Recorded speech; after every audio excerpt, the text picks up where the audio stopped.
known how bad or possibly how good. We don't know. We don't know if these major Earth system feedbacks will kick in, but we will discover it, and this emphasizes the need for an adaptive approach. This is a flexible approach which allows us to increase our ambition of mitigation, if necessary, as new science emerges. And this is one thing that, as scientists, we welcome the approach which is being discussed in Katowice, the stocktake rulebook, which will allow new science to be brought in to the UNFCCC negotiations in order to continue to aim for a long-term temperature goal in the light of evolving science. Because we cannot tell you today everything that we will know in 2050. We will know much more then. And that will and should feed into the UNFCCC process. So that the Paris stocktake process, every 5 years, updating our ambition to reflect new science, and in a process informed by science, is exactly the way we need to go. Thank you, Mars. Next question was over there. Yeah, it's in regard with the continuation of the integrated assessment model. I was just curious to know about the studies of RCP 2.5, 6 and 8 before. This won't be relevant now when the IPCC 1.5 degree report has came out. So the studies will become, are they taken into account, or they are just like, they won't be, they are irrelevant now, like they are not considered? Would you like to respond to that? Well, I can speak briefly to that.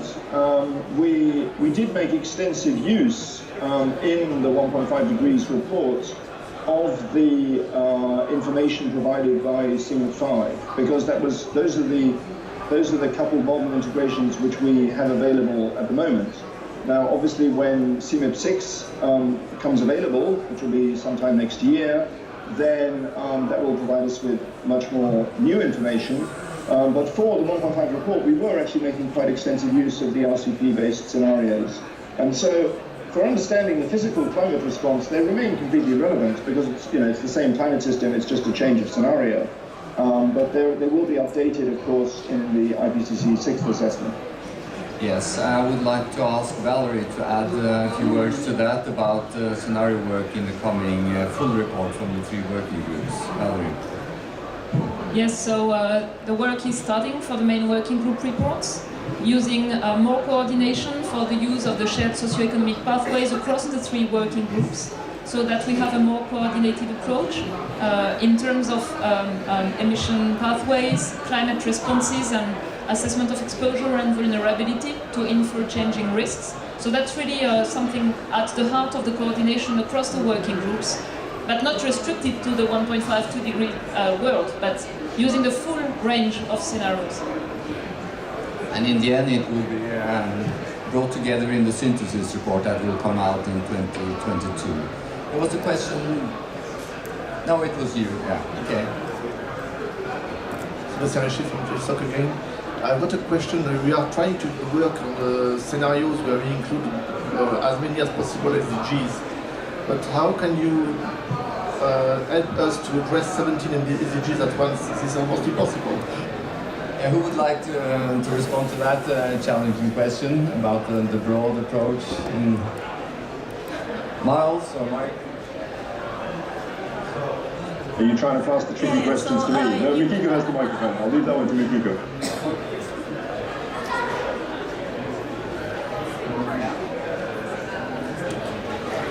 The question was how to combine the broad perspective given the SDGs with climate scenario modeling. Would you like to have some reflections on that, the new challenges? That is a really good question.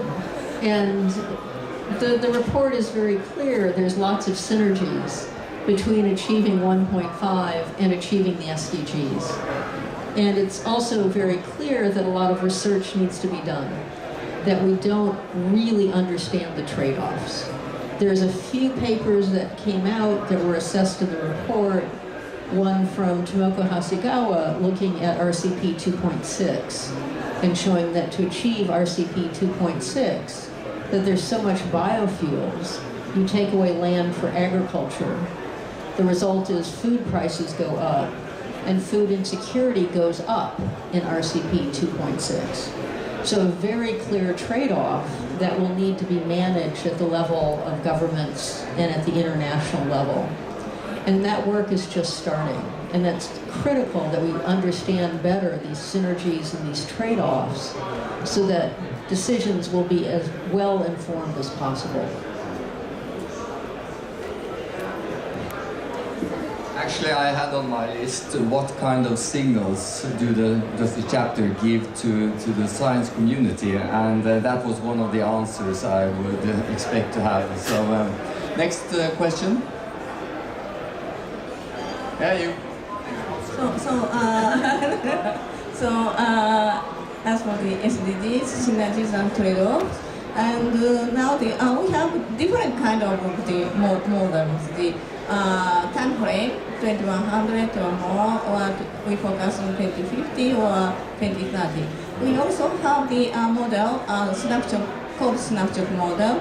We use that statistical snapshot model focus on 2030 or 2025, and for that, for the long term, the modeling with the long-term span focus the such kind of the way we should achieve this much, the CO2 emissions need to be reduced this much, or the how much does it cost, where we invest. So, but for this is a long-term perspective, but at the same time we need to for short-term perspective.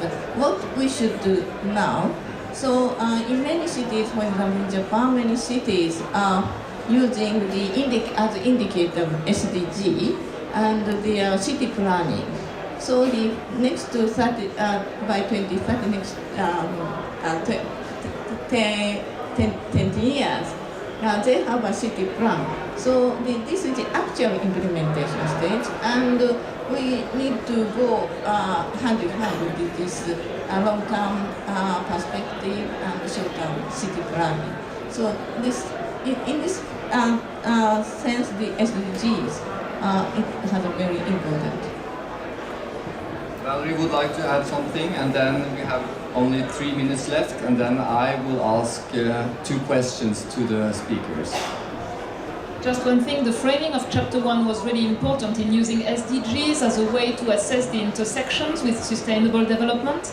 And you also find a lot of thinking behind the table in Chapter 5, where the authors try to identify the literature available today, grounding the intersections between sustainable development goals and various response options. So it's a framing that can be helpful to build new research, so that there's more knowledge available for the next assessments. Thank you very much. And then finally, I have 2 questions, and I ask the speakers to answer very briefly. The first question is, I mean, this was a very special report, and Chapter 1 was also quite special, setting the scene for a very broad perspective. So my first question is, what did you learn personally as an author from this process? Please give a short answer, and also very briefly, what signals does the chapter give to the science community? We heard one example on scenarios and SDGs. Would you like to add something to that? Be very short and clear, please. Start here. I learned a lot. I am actually working on the scenario modeling, and so I'm not so expertise on this as simulator. But I learned a lot from the participants. So yeah. And also the signals, or the what I learned from this report. Today I also had I hold a side event. The title is System Transition. And System Transition, this report shows the overall message of system transition. But actually, what we can do now? So we are now thinking about this seriously, this system transition. Valerie, what did you learn as a co-chair? Just very briefly, 2 bullets. I learned how powerful it is when you trust scientists from various disciplines and regions of the world to work together in a chapter. I learned the value of the work of TSU members, Sarah, Anna, Robin here to support them. I learned the importance of the work of Robin to define a common glossary across disciplines. And you cannot imagine the amount of work that went into that, and how helpful it is for all of us to have this common glossary. So I would like to thank all those involved for this work that's really helpful across disciplines. Thank you, Valerie.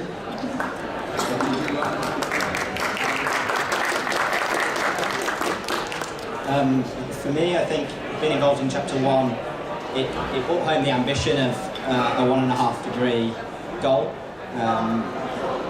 because of being involved in defining things like global mean surface temperature and the genuine differences in the achievability and the time remaining to 1.5 degree trajectory because of changes in these definitions. It really brings home the ambition of the target set in the Paris Agreement.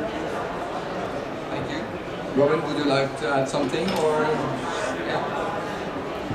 I think this week we've heard that the report was a game changer in terms of the messaging and the impact of 1.5. Maybe some consider it a safe level, but I also think it's been a game changer within the IPCC in terms of working across the 3 working groups, which is something that's been taken forward now into the other AR6 reports.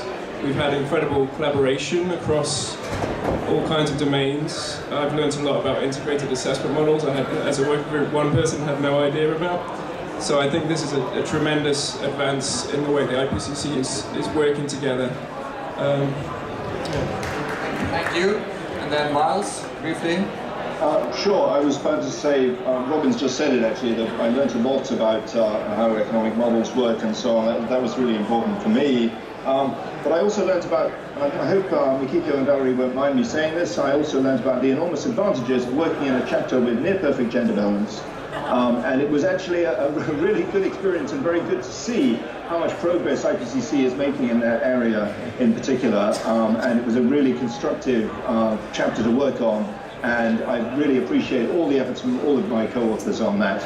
And also the strenuous efforts which Valerie continues to make in improving both gender and regional balance across the IPCC and achieving the sort of co-ownership we need of these reports such that everybody is involved in the outcome. Thank you very much, Miles. And then a big thank you to the speakers, and thank you for all the good questions. And I encourage you to go and read the chapter or read it again. There's so much in it. It's so important. Enjoy it. Thank you very much. Okay.